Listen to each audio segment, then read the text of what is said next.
जय जोहार, जय हिंद। ज्ञान कुरिया के यूट्यूब चैनल में आपका स्वागत है। और हम कर रहे हैं CGPSC PYQ practice test set. आज करेंगे अभी जो हुई अमीन पटवारी का व्याकरण का टेस्ट। देखेंगे 30 क्वेश्चन। स्टार्ट करते हैं पहले क्वेश्चन से। Which book was written by Megasthenes? Megasthenes ने किस ग्रंथ की रचना की थी? मेघदूत, हर्षचरित्र, इंडिका, राजतरंगिणी। मेघदूत हम जानते हैं, इसको कौन, कालिदास ने रचना की थी। हर्षचरित्र को बाणभट्ट ने किया था। राजतरंगिणी को कल्हण ने किया था। तो आंसर क्या हो जाएगा? मेगास्थनीज ने किसको रचना किया है? इंडिका की रचना की है। तो आंसर हो जाएगा ऑप्शन सी। अगला क्वेश्चन हम लोग देखते हैं।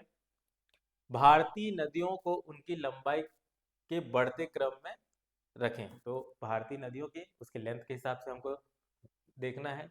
चंबल, सोन, तापी, महानदी। तो सबसे जो लंबी नदी है वो आपकी कौन सी नदी है? चंबल नदी है। यहाँ पे पर्याप्त में चंबल नदी है। ठीक है, तो ये सबसे बड़ी होगी, लंबी।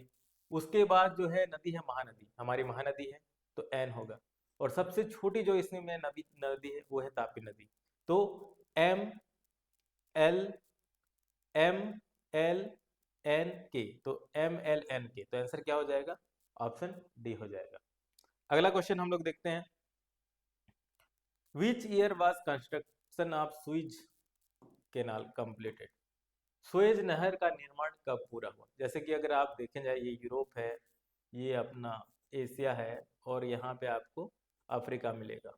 तो पहले यूरोपियंस लोग, पुर्तगालीस हो गया, ब्रिटेन लोग, इंडिया ऐसे करके थल मार्ग से आते थे, जल मार्ग से आते थे। लेकिन फिर क्या क्या हुआ, इस दूरी को कम करने के लिए इन्होंने जो है यहाँ पे जो इजिप्ट है वहाँ पे एक कैनाल बनाया गया, जिस कैनाल को हम लोग क्या बोलते हैं? सुएज कैनाल बोलते हैं।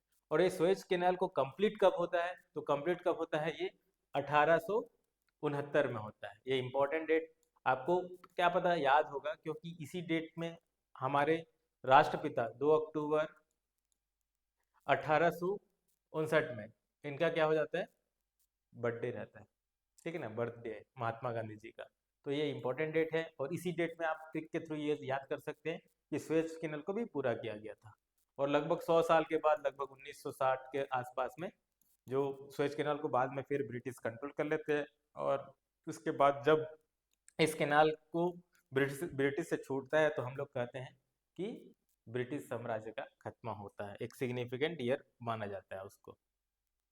अगला क्वेश्चन हम लोग देते हैं। यदि एक व्यक्ति छत्तीसगढ़ के सर्वोच्च उत्तरी अक्षांश रेखा से दक्षिण की ओर बढ़ना आरंभ करता है, तो क्रमानुसार कौन से वन अभ्यारण्य मिलते हैं? कौन से वन अभ्यारण्य मिलते हैं? अचानक मार्ग, पामेड़, तमोल, पिंगला, सीता नदी। तो अगर हम लोग देखेंगे तो सबसे ऊपर में जो आपको मिलेगा वो क्या मिलेगा? तमोर पिंगला मिलेगा आपको सबसे ऊपर में। छत्तीसगढ़ के सबसे ऊपर में आपको क्या मिलेगा? तमोर पिंगला मिलेगा, पहला। तो एल सबसे ऊपर में हो जाएगा, पहला। दूसरा आपको क्या मिलेगा? अचानक मार्ग मिलेगा आपको, यहाँ पे मिलेगा बिलासपुर से ऊपर में थोड़ा सा अचानक मार्ग मिलेगा। ठीक, दूसरा जे हो जाएगा। तो पहला एल, उसके बाद जे हो गया। उसके बाद आपको क्या मिलेगा? सीता नदी मिलेगा। सीता नदी आपको कहाँ मिलेगा? धमतरी और गरियाबंद के पास मिलेगा, सीता नदी मिलेगा आपको। ठीक, एम मिलेगा। उसके बाद आपको पामेड़, पामेड़ कहाँ पे मिलेगा? ये बीजापुर के पास मिलेगा, पामेड़ मिलेगा। तो यहाँ पे के, तो सही आंसर क्या हो जाएगा? LGM के, LGM के। तो आंसर क्या हो जाएगा? ऑप्शन बी हो जाएगा। ठीक, नेक्स्ट क्वेश्चन। 2007 का पुरुष एशिया कप हॉकी का खिताब चेन्नई में भारत ने किस टीम को हरा कर जीता? ये तो बड़ा टफ क्वेश्चन हो जा रहा है, क्योंकि 2007 की बातें कौन याद करके रखती है? उतना के करंट अफेयर हमें तो अभी का नहीं पता रहता। तो क्या होता है कि ऐसे क्वेश्चन को जनरली छोड़ दिया जाता, छोड़ देना चाहिए। ठीक है, आपको पता नहीं। फिर भी क्या है कि अगर हम लोग देखा जाए, तो ये चीन तो इतना हॉकी में इतना आगे रहता नहीं है, तो इसको हटा सकते हैं अगर आपको तुक्का भी लेना है। तो आपके पास ऑप्शन हो जाता है चीन, पाकिस्तान हो सकता है, दक्षिण कोरिया हो सकता है, मलेशिया हो सकता है। ठीक है ना, 2007 के आसपास में। फिर भी आप टफ यहाँ पे है, क्योंकि इसका आंसर जो है वो मलेशिया है। दक्षिण कोरिया नहीं, मलेशिया है। आंसर क्या हो जाएगा? सी हो जाएगा। ठीक, अगला क्वेश्चन हम लोग देखते हैं। भारत के संविधान के भाग 4 क निम्नलिखित में से किस विषय को संबंधित है? ठीक है, कौन सा विषय से संबंधित है? अगर देखा जाए तो भाग 4 अगर बोलता है, यहाँ पे अच्छे से पढ़ना है, भाग 4 बोलता है तो हमको पता चलता है कि राज्य की नीति निर्देशक सिद्धांत है। भाग 3 में हम लोग अधिकार की बात करते हैं, भाग 3 में अधिकार की बात करते हैं। ठीक है, भाग 2 में आपको नागरिकता के, भाग 1 में आप यूनियन के बारे में बताते हैं। ठीक है, और भाग 4 में आपका राज्य के नीति निर्देशक सिद्धांत है। लेकिन यहाँ पे पूछा है भाग 4 क 4 क मतलब बाद में जोड़ा गया है। ठीक है ना, 42nd कॉन्स्टिट्यूशनल अमेंडमेंट के बाद हम लोग को देखता है इंदिरा गांधी के टाइम में, तो वहां पे क्या है कि मूल कर्तव्य को जोड़ा गया था। ठीक है, मूल कर्तव्य को जोड़ा गया था। तो यहाँ पे आंसर क्या हो जाएगा? ऑप्शन बी हो जाएगा, ए नहीं है। ठीक, अगला क्वेश्चन हम लोग देखते हैं। निम्नलिखित सुमेलित कीजिए, सुमेलित करना है अपने को। ठीक है, 1857 की क्रांति और कौन कौन स्थान नेतृत्व कौन कर रहा था? तो सबसे इजी जो चीज है वो है रानी लक्ष्मीबाई। वो कहाँ पे कर रही थी? झांसी पे कर रही थी। दिल्ली पे बहादुर शाह जफर। ठीक है, इसको हम लोग ने सिंबॉलिकली रूप में इनको लीडर माना था, मुगल एम्पायर थे। ठीक है, तो ये हो जाएगा। कानपुर, कानपुर में आपको पता है नाना साहेब, और लखनऊ में बेगम हजरत महल। तो आंसर क्या हो जाएगा? सी का ए हो जाएगा। सी का ए कहाँ है? सी का ए है, उसके एक सॉरी एक कानपुर का 3 होगा। देखो, ए का 3, बी का 4, सी का 1 एंड डी का 2 हो जाएगा। तो आंसर क्या हो जाएगा? डी हो जाएगा। अगला क्वेश्चन हम लोग देखते हैं। ये थोड़ा सा टफ तो नहीं बोल सकता, लेकिन आपको प्रोसेस के बारे में पूछा गया है। उसके लिए समताप मंडलीय ओजोन परत के क्षय के घटनाओं का सही क्रम क्या है? तो जो ओजोन लेयर होता है और डिप्लीशन होता है, तो उसके बारे में आपको बताना है कि इसका जो प्रोसेस कैसे कैसे होता है। सबसे पहले तो ओजोन के लिए सबसे इंपॉर्टेंट जो क्या है, सीएफसी क्लोरोफ्लोरोकार्बन का उत्सर्जन होना। बिल्कुल यहाँ से उत्सर्जन होगा, तो ये पहला आएगा। दूसरा, उसको क्या होता है कि जो क्लोरोफ्लोरोकार्बन है उसका बॉन्ड कौन तोड़ता है? अल्ट्रावायलेट रे विकिरण द्वारा सी और सीएल बंधन का तोड़ना होता है। बिल्कुल पहला ये होगा, उसके दूसरा तोड़ते हैं। उसके बाद क्या है कि जो क्लोरीन रेडिकल है वो उत्सर्जित होते हैं, ये अलग हो जाते हैं, टूटने के बाद ये अलग हो जाते हैं। तो फिर उसका ये बिल्कुल सही हो जाता है। ये अलग हो जाने के बाद फिर ऑक्सीजन के साथ जुड़ते हैं, तो O3 क्या हो जाता है? OT में टूट जाता है। तो ये क्या हो जाएगा? उसके बाद N हो जाता है। और फिर पृथ्वी में अल्ट्रावायलेट रे जब बढ़ जाए, उसके बाद जब छिद्र हो जाता है बोलते हैं, या फिर वहां पे जगह मिल जाता है, तो अल्ट्रावायलेट का विकिरण जो है वो बढ़ता है, इंक्रीज हो जाता है। तो ये हो जाएगा। तो ये प्रोसेस सही क्रम में ही है। तो आंसर क्या हो जाएगा?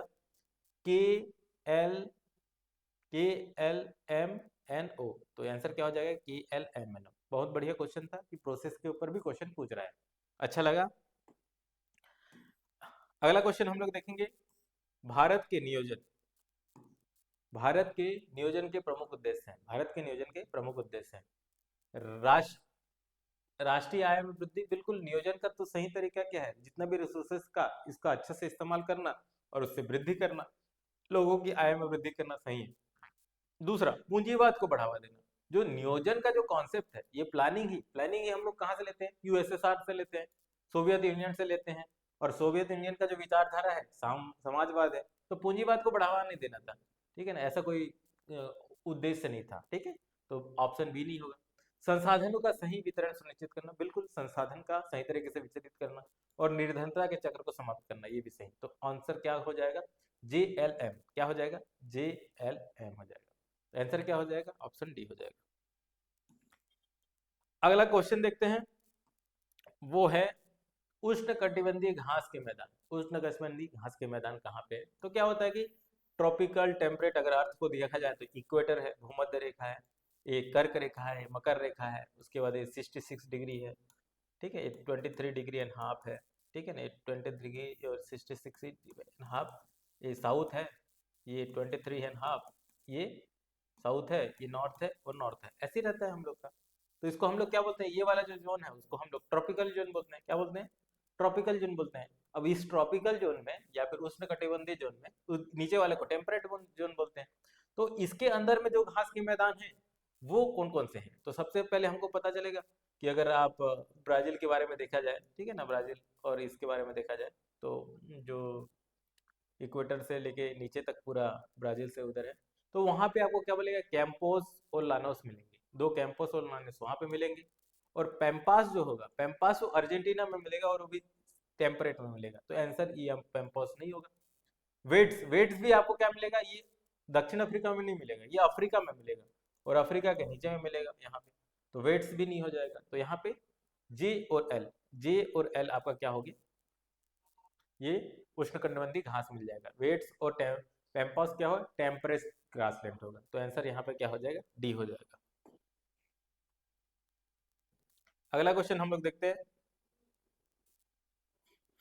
निम्नलिखित में से कौन सा रासायनिक परिवर्तन है, तो कौन सा केमिकल रिएक्शन है। देखो हम लोग सब रिएक्शन की बात करते हैं परिवर्तन को, एक फिजिकल होता है और एक केमिकल होता है। फिजिकल में आपका जो सॉलिड हो लिक्विड बन जाता है, या फिर लिक्विड है वो गैस बन जाता है। केमिकल में क्या हो जाता है कि अलग अलग उसमें परिवर्तन हो जाते हैं, केमिकल का रिएक्शन। तो बर्फ का फिर पिघलना क्या है, सॉलिड बर्फ रहता है वो लिक्विड में बन जाता है, ये तो नहीं है रासायनिक। चीनी, पानी में चीनी का घुलना सॉलिड से लिक्विड हो जाता है, ये भी नहीं है। पानी का उबलना लिक्विड से गैस हो जाता है, ये भी नहीं है। तो आंसर क्या होगा, कागज का जलना हो जाएगा, तो आंसर हो जाएगा सी हो जाएगा। अगला क्वेश्चन हम लोग देखें, निम्नलिखित में से कौन सा कारण है, ठीक है, तो आंसर क्या है, निम्नलिखित में से कौन सा कारण नहीं है जिसके आधार पर सूचना का अधिकार अधिनियम 2005 के अंतर्गत आवेदकों का अस्वीकार किया जाए। तो कौन सा कारण यहाँ पे नहीं है जिसके कारण सरकार ने बोल सकता है कि तुम्हें मैं सूचना का अधिकार नहीं दे सकता। अपूर्ण आवेदन, अगर हाँ अपूर्ण आवेदन है तो क्यों देगा, सरकार के पास कोई रीजन हो जाता है कि आपने पूरा नहीं किया। तृतीय पक्ष के बारे में सोचना, ये भी नहीं दे सकता, क्योंकि क्या पता किसी की प्राइवेसी का हनन हो जा रहा है। राष्ट्रीय सुरक्षा के लिए खतरा, हाँ राष्ट्रीय सुरक्षा के लिए खतरा है तो वो आपको इन्फॉर्मेशन नहीं दे सकता। सरकार की वित्तीय बाधाएं, ठीक है, गवर्नमेंट फाइनेंशियल कॉन्स्ट, ऐसा नहीं है कि गवर्नमेंट के लिए फाइनेंशियल कांस्टेंट हो जा रहा है तो नहीं देगा, तो ये आंसर हो जाएगा, इसको देना पड़ेगा, ठीक है, क्योंकि आरटीआई एक्ट से हम लोग अकाउंटेबिलिटी और ट्रांसपेरेंसी मांग रहे हैं ना। सरकार जो लोगों के जनता के टैक्स से सरकार चला रहा है, तो लोग उसके फाइनेंस कैसे करके यूज कर रहे हैं उसको तो जान ही सकते हैं, और बना तो इसीलिए ही है। अगला क्वेश्चन हम लोग देखते हैं, भारत के संविधान के अनुसार निम्नलिखित में से कौन सा कथन सही है, चलो बताओ सही कथन कौन सा है। पंचायतों में महिलाओं के लिए के स्थानों के आरक्षण के लिए प्रावधान है, बिल्कुल पंचायती राज अधिनियम में 1/3 आपका क्या होगा, महिलाओं के लिए रहेगा, ये सही है। दूसरा, राज्य के विधानसभाओं और विधान परिषद में महिलाओं के लिए स्थानों के आरक्षण का प्रावधान है। विधानसभा और विधान परिषद में नहीं है, विधानसभा में अभी कॉन्स्टिट्यूशनल अमेंडमेंट बिल के लेके आए हैं, ठीक है ना, 106 उसके थ्रू है विधानसभा लेकिन विधान परिषद में अभी तक प्रावधान नहीं किया गया, ठीक। संविधान के 106 संशोधन लोकसभा और राज्यसभा में महिलाओं के लिए स्थानों के आरक्षण का संबंध है। 106 आपका विधानसभा और लोकसभा के बारे में बताया गया है, इसमें राज्यसभा का नहीं है, ठीक है ना, तो ये भी गलत हो जाएगा। अनुच्छेद 332 ए विधानसभाओं में महिलाओं के स्थान पर आरक्षण के संबंध में बिल्कुल सही, ये हो जाएगा। तो क्या हो जाएगा, जे और एम, जे और एम, जे और एम सही है, जे और एम सही है, बाकी दोनों गलत हो जाएगा। अगला क्वेश्चन हम लोग देखते हैं, निम्नलिखित में से कौन सह भोजित कमेंसिलेशनलिज्म है, कमेंसिलिज्म है, सहभोजन है, कि एक जन उसका खाना खा रहा है और दूसरे को इफेक्ट नहीं पड़ रहा, कमेंसिलिज्म है। आम के पेड़ पर उगने वाले आर्किड, बिल्कुल आम के पेड़ को कोई दिक्कत नहीं भाई, एक को फायदा हो रहा है कोई दिक्कत नहीं, ये तो है। दूसरा, वेल पर चिपके बार्निकस, ठीक है, उसके ऊपर चिपक गए हैं, ठीक है ना, रह रहे हैं तो उसको कोई वेल को कोई दिक्कत नहीं, ये भी सही है। चरती हुई गाय के साथ बकुले, ठीक है, चरती हुई गाय है अपना काम खा रही है, बकुले को कोई दिक्कत नहीं हो रहा, ये भी सहभोजिता है, ठीक। मानव के लाल रक्त कोशिकाओं में प्लाज्मोडियम, ये गलत है, क्योंकि प्लाज्मोडियम आपका न्यूट्रिएंट भी छीन रहा है, तो एक क्या है, पैरासिट है, पैरासाइट है, ठीक है ना, अपने उसमें है, तो ये नहीं हो जाएगा, आंसर क्या हो जाएगा, एम नहीं होगा, तो आंसर क्या हो जाएगा, जे के और एल हो जाएगा, ये हो जाएगा। अच्छा क्वेश्चन है ये भी, आपको बेसिक चीजों को चेक कर रहा है, यानी कि व्यापम ने अपना स्टैंडर्ड थोड़ा बढ़ाने की कोशिश कर रहा है और बढ़ा रहा है, ठीक। नेक्स्ट क्वेश्चन अगर देखा जाए तो इंपॉर्टेंट संस्था के ऊपर में क्वेश्चन है, निम्नलिखित संस्था और उसके संस्थापना वर्ष के अनुसार सही क्रम में लिखें, बढ़ते क्रम में लिखना है, ठीक है। नबार्ड, क्षेत्रीय ग्रामीण बैंक, कपाट, सिडबी और नाफेड। तो सबसे पहले तो नाफेड हुआ था, जो कोऑपरेटिव का मूवमेंट स्टार्ट किए थे, तो वो आया था, नाफेड आया था, तो आपका पहला ओ हो जाएगा। सबसे रिसेंटली में जो बना है वो है सिडबी बना है, सिडबी बना है, सिडबी बना है, जो क्या है कि एमएसएमई क्षेत्र के लिए बना है, तो क्या हो गया, एन हो जाएगा। तो लास्ट में क्या है, एन है। स्टार्ट में नाफेड बना था, उसके क्षेत्रीय बैंक बने थे 75 के आसपास में। तो यहाँ पे आंसर क्या हो जाएगा, सी हो जाएगा ऑप्शन। ठीक, अगला क्वेश्चन हम लोग देखते हैं, ये है कथन और कारण के ऊपर है। पहला, काली मिट्टी कपास की खेती के लिए उपयुक्त होती है। बिल्कुल, हमने पढ़ा है कि जो काली मिट्टी होती है कपास के लिए उपयुक्त होती है। दूसरा, काली मिट्टी में नाइट्रोजन और फास्फोरस की अधिकता होती है। नहीं, हमारे जो जितने भी मिट्टी है उसमें नाइट्रोजन की कमी है, इसी कारण उर्वरक की जरूरत बढ़ती जाती है, तो ये गलत हो जाएगा। तो आंसर क्या हो जाएगा, कमी होती है, बढ़ती नहीं है, कमी होती है। तो आंसर क्या हो जाएगा, ऑप्शन सी हो जाएगा, जिसमें क्या हो जाएगा, ए सही है और रीजन गलत है। तो आंसर क्या है, सी हो जाएगा। अगला क्वेश्चन हम लोग देखते हैं, बड़ा इजी क्वेश्चन है और रिसेंटली हम लोग ने इसको मनाया है, और वो है भारत में संविधान दिवस प्रतिवर्ष किस दिनांक को मनाया जाता है। तो किस दिनांक को मनाया जाता है, यह है 26 नवंबर को मनाया जाता है, संविधान दिवस के रूप में हम लोग इसको मनाते हैं। अगला क्वेश्चन फिर से कथन और कारण टाइप के क्वेश्चन है, तो देखते हैं। पहला, संविधान में 86वां संशोधन अधिनियम में शिक्षा का अधिकार को मौलिक अधिकार के रूप में जोड़ा गया। बिल्कुल सही है। 86 कॉन्स्टिट्यूशनल अमेंडमेंट में एक ऐसा कॉन्स्टिट्यूशनल अमेंडमेंट है जिसके थ्रू क्या हो गया, अनुच्छेद 21 का राज्य पर यह कर्तव्य अधिरोपित करता है कि 6 से 14 वर्ष के आयु के सभी बच्चों को मुक्त और अनिवार्य शिक्षा प्रदान किया जाए। बिल्कुल, ये पहले डीपीएसपी में था 75 में, 45 में, फिर उसके बाद इसको क्या बोलते हैं, फंडामेंटल राइट में लेके आया गया। तो ये क्या हो गया, ये सही है, दूसरा ये भी सही है। और हमको आर्टिकल जो है 86 कॉन्स्टिट्यूशन अमेंडमेंट हमेशा याद रखना है। इसी कॉन्स्टिट्यूशन में तीनों चीज को हम लोग ने अमेंड किया था, फंडामेंटल राइट को भी अमेंड किया था, डीपीएसपी जो है राज्य के नीति निर्देशक सिद्धांत को भी अमेंड करके उसके बाद फिर से जोड़ा गया था कि जो 6 वर्ष से कम बच्चे हैं उनके लिए भी शिक्षा के लिए सरकार काम करेगा। और साथ ही साथ जो फंडामेंटल ड्यूटीज है उसमें भी हम लोग ने ऐड किया था कि जो पेरेंट्स हैं टीचर के लिए अवसर प्रदान करेंगे एक अच्छी शिक्षा के लिए। तो ये आर्टिकल बहुत ज्यादा इंपॉर्टेंट है और बार बार ये क्वेश्चन आते रहता है। तो यहाँ पे आंसर क्या हो जाएगा, ए हो जाएगा। कथन भी सही है, कारण भी सही है, और कथन जो है का कारण सही बता रहा है। 1921 में हड़प्पा नामक स्थान पर प्राचीन सभ्यता का अवशेष खोज किसने की। ये तो बड़ा इजी क्वेश्चन है, क्या, दयाराम साहनी ने किया। ये रोमिला थापर, डी.आर. भंडारकर, राधा कुमुद मुखर्जी, ये भी हिस्टोरियन भारत के जो एंशिएंट इंडिया के बारे में बहुत अच्छे से बताने की कोशिश किया गया है। प्रति व्यक्ति आय का आशय क्या है, बड़ा इजी क्वेश्चन। प्रति व्यक्ति आय का मतलब कुल आय डिवाइड बाई कुल जनसंख्या अपना जितना है, तो आंसर ए हो जाएगा। ये बड़ा इजी क्वेश्चन है। अगला क्वेश्चन हम लोग देखते हैं, सुमिलित करना है। ठीक है, बिल्कुल सुमिलित कर सकते हैं हम लोग। बहुत सारी क्रांति हुई है, तो हरित क्रांति किसके लिए हुए, खाद्यान्न के लिए, एम एस स्वामीनाथन जिसको जानते हैं, फूड रिवॉल्यूशन हुआ है। श्वेत क्रांति किसके कारण हुआ है, ये हुआ है दूध के लिए, किसने किया है, वो वर्गीस कुरियन ने किया है। नीली क्रांति ये किसके लिए किया है, मछली के लिए। फल की क्रांति आपका स्वर्ण क्रांति। तो आंसर क्या हो जाएगा, 4 3 2 1। तो 4 3 2 1 कहाँ पे दिख रहा है, 4 3 2 1, ऑप्शन बी हो जाएगा। अगला क्वेश्चन हम लोग देखते हैं, कौन सा तत्व पौधों के लिए महत्वपूर्ण मैक्रोन्यूट्रिएंट है। मैक्रो मतलब बड़ा, मैक्रोन्यूट्रिएंट है, तो कौन सा न्यूट्रिएंट है जो पौधे के लिए जरूरी है। तो अगर आयरन देखा जाए, Fe हमारे खून में भी रहता है, ये माइक्रो है। बोरोन भी हमारे उसमें रहता है, लेकिन हम ये भी माइक्रो है। जिंक ये भी माइक्रो है।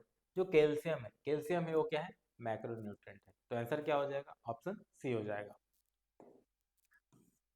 अगला क्वेश्चन हम लोग देखते हैं, अल्फा अल्फा क्या है। ये बहुत ज्यादा न्यूज में है, हर एग्जाम पूछ रहा है, तो अल्फा अल्फा क्या है। तो अल्फा अल्फा क्या है, ये एक घास की प्रजाति है। ठीक है, घास है।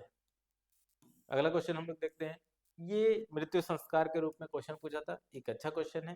चीजें कई जने को पता नहीं है, हम लोग इतना ध्यान नहीं देते, लेकिन 16 संस्कार हैं तो उसमें से ये पूछा गया था।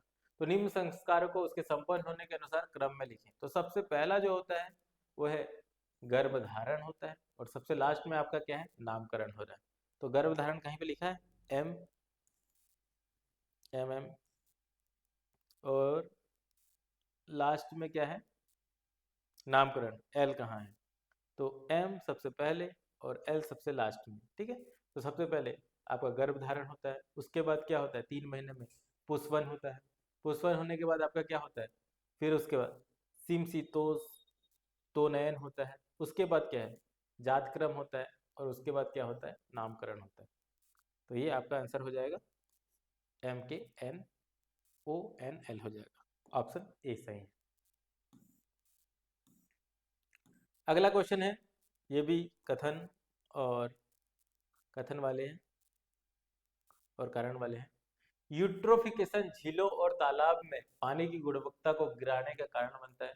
बिल्कुल, अगर यूट्रोफिकेशन अगर आप देख गए होंगे, कहीं बांध गए होंगे, पानी स्थिर है तो ऊपर में जो काई काई काई टाइप का बन जाता है, तो उसको होता है यूट्रोफिकेशन, हो जाता है, उसका कलर चेंज हो जाता है ना। नीला नीला दिखता है, या तो फिर क्या करते, बहुत हरा हरा दिखता है, तो सड़े गड़े चीज से ये हो जाता है। तो गुणवत्ता ये क्या करता है, पानी की गुणवत्ता गिराता है, ठीक है।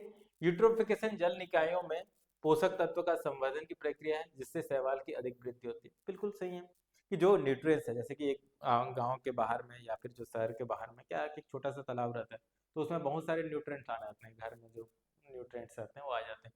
तो क्या हो जाता है, वहाँ पे पोषक तत्व बहुत ज्यादा बढ़ जाता है। पोषक तत्व बढ़ जाता है क्या, तो जो शैवाल है, जो उसका डेवलपमेंट ज़्यादा हो जाता है। जब डेवलपमेंट ज़्यादा होता है तो क्या होता है, जो जलीय जीव के लिए जो ऑक्सीजन की मात्रा रहती है वो कम हो जाती है, यानी कि पानी की गुणवत्ता कम हो जाती है। तो ये भी सही है, दूसरा इसका कथन भी सही है, तो आंसर क्या हो जाएगा। हम्म, हाँ, अत्यधिक शैवाल से पानी में ऑक्सीजन की कमी हो जाती है, तब शैवाल मर जाते हैं और विघटित हो जाते हैं, जिससे जल्दी जीवन को नुकसान पहुंचता है। बिल्कुल सही, इसके कारण ही ये होता है और इसका कारण भी यही है। तो आंसर क्या हो जाएगा, ऑप्शन ए हो जाएगा। अगला क्वेश्चन हम लोग देखते हैं, ये है नदियों और, ठीक है, नदी बताए गए हैं और आपका उसका सहायक नदी बताया गया है। तो महानदी, महानदी के सहायक नदी कौन सा है, पैरी नदी है। गोदावरी का कौन सा है, इंद्रावती है। गंगा का कौन सा है, यमुना है। शिवनाथ का कौन सा है, खारून है। तो बहुत इजी क्वेश्चन था। तो इसमें देखे जाए तो महानदी का क्या हो गया, 2 हो जाएगा, ए का 2, ए का 2, ठीक। बी का 4, बी का 4, तो आंसर क्या हो जाएगा, ये हो जाएगा, तो आंसर। अगला क्वेश्चन हम लोग देखते हैं, ये है छत्तीसगढ़ में निम्नलिखित स्थापना प्रकाशन का कालानुक्रम में व्यवस्थित की थी। सबसे पहले छत्तीसगढ़ मित्र, ये तो 900 के आसपास आता है, 1900 के आसपास आता है, ठीक है ना, तो ये नहीं है। सबसे पुराना जो है, आप जाएंगे तो रायपुर का महंत घासीदास संग्रहालय है, तो ये सबसे पहला होगा, महंत घासीदास संग्रहालय आपका सबसे पहले होगा। उसके बाद ये छत्तीसगढ़ मित्र हो जाएगा, ये हो जाएगा। हाँ, उसके बाद लास्ट में आपका क्या है कि ये 1900, इंदिरा कला विश्वविद्यालय 1956 में होता है, तो ये थर्ड हो जाएगा, एम थर्ड हो जाएगा। उसके बाद आपका एसएससी सीमेंट, और उसके बाद लास्ट में दूरदर्शन कार्यालय, तो आंसर क्या हो जाएगा, सी हो जाएगा यहाँ पे। अगला क्वेश्चन अगर हम लोग देखें, तो निम्नलिखित में से कौन सी समिति भारत में पंचायती राज के विकेंद्रीकरण से संबंधित नहीं है, पूछा है, नहीं है पूछा है, ठीक है। तो यहाँ पे क्या होगा, विकेंद्रीकरण के लिए सबसे पहले तो जो समिति आया था वो बलवंत राय समिति था, ये बोला था कि पंचायती राज व्यवस्था होना चाहिए। अशोक मेहता समिति आता है, एम एन सिंघवी समिति आता है, लेकिन जो अभिजीत सेन समिति है ये इससे रिलेटेड नहीं है। तो आंसर क्या हो जाएगा, ऑप्शन ए हो जाएगा। तो लास्ट क्वेश्चन हम लोग देखते हैं, वो है भारतीय इतिहास के निम्न घटनाओं को तिथि के अनुसार क्रम में लगाएं, ठीक है। पहला, कांग्रेस का लखनऊ सेशन, ये 1916 में होता है, लखनऊ सेशन। दूसरा, भगत सिंह को फांसी, भगत सिंह को फांसी लगभग 1931 में के आसपास होता है। भारतीय राष्ट्रीय कांग्रेस की स्थापना ये 1885 में होता है। कांग्रेस का सूरत अधिवेशन, सूरत अधिवेशन कब होता है, 1906-7 में होता है। बंगाल का विभाजन 1905 में होता है। सबसे पहले यहाँ पे कौन सा दिख रहा है? सबसे पहले बंगाल का विभाजन दिख रहा है, तो पहले सब बंगाल का विभाजन। उसके बाद आपका कौन सा हो रहा है? राष्ट्र नहीं, सबसे पहले आपका होगा ये भारतीय राष्ट्रीय कांग्रेस का स्थापना, एम सबसे पहले होगा। तो कौन सबसे पहले क्या होगा? एम पहले होगा। उसके बाद ओ बंगाल विभाजन होगा।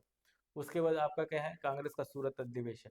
उसके बाद क्या हो जाएगा? कांग्रेस का लखनऊ अधिवेशन। और लास्ट में भगत सिंह जी का फांसी हो जाएगा। तो इसी तरीके से हम लोग ने क्या किया, 30 क्वेश्चन प्रैक्टिस करने की कोशिश की, जो कि अभी आगामी जो अमीन पटवारी में आया हुआ था, क्वेश्चन बहुत अच्छे थे। इन द सेंस कि बहुत सारे जगह को कवर अप किया गया था, हर एक क्षेत्र से कवर अप करने की कोशिश किया गया था। हाँ, अगर बोला जाए तो छत्तीसगढ़ का भी सेक्शन था और इंडिया का सेक्शन था, और यहाँ पे हमको क्या पता चला, इंडिया के सेक्शन से थोड़ा ज़्यादा क्वेश्चन पूछने की कोशिश किया गया है इसमें। बट हम लोग के जैसे सीजीपीएससी में जानते हैं 50 क्वेश्चन इंडिया का रहता है, 50 क्वेश्चन छत्तीसगढ़ का रहता है। तो उस तरीके से हमको तैयारी करना है। लेकिन इस टाइप से अगर जो प्रैक्टिस करते रहेंगे प्रीवियस ईयर क्वेश्चन, और आप करना चाहते हैं तो हमसे जुड़ सकते हैं। जय, थैंक यू, जय हिंद।